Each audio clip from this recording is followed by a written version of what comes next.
them with this reason, but it's related to it. You have to tell the person you're delegating to when it's due, and you have to give them enough time to do it.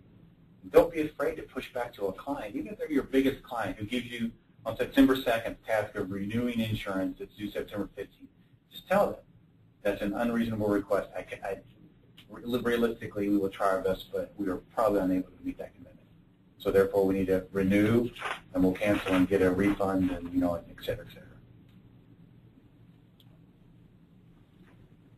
The USAA, as we talked about, kind of a client-specific group, and then Lincolnwood Insurance, which does a lot on JP's used them over the years, is kind of a good player in the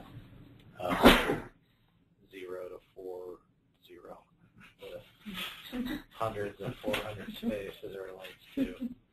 They're a big volume shop, and they're good at just pricing out some of the subpar carriers that are out there.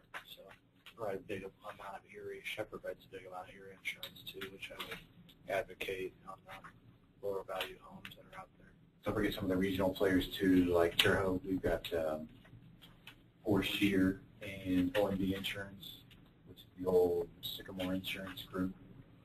So keep that in mind. I'm not sure about Fort Wayne. Haven't really come across very many Fort Wayne insurance cases up there. R&D Patty over in Richmond is another one we come across every once in a while. So don't be afraid of those places too.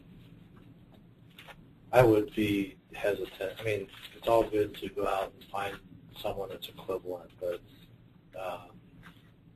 make sure you see a lot from them before you commit a client relationship to them, because this is one of those, I'd rather just get a neutral tie and the recommendation, do a good job. Don't make this, nobody's like warm and fuzzies rarely about the property casualty insurance relationship.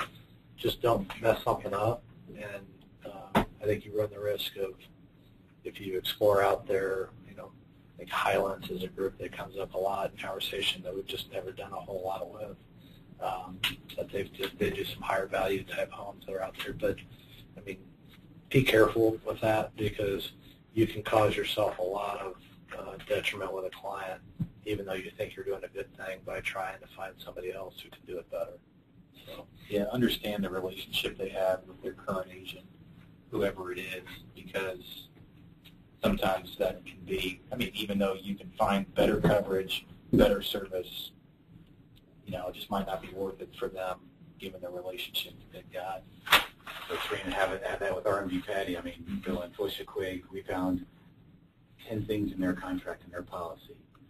And the problem is they're working with Greg Easley, who's a good personal friend of theirs. And, that's a good segue, if I can just mention that, Justin, real quick, is be careful, to Justin's point earlier about they put their gloves on.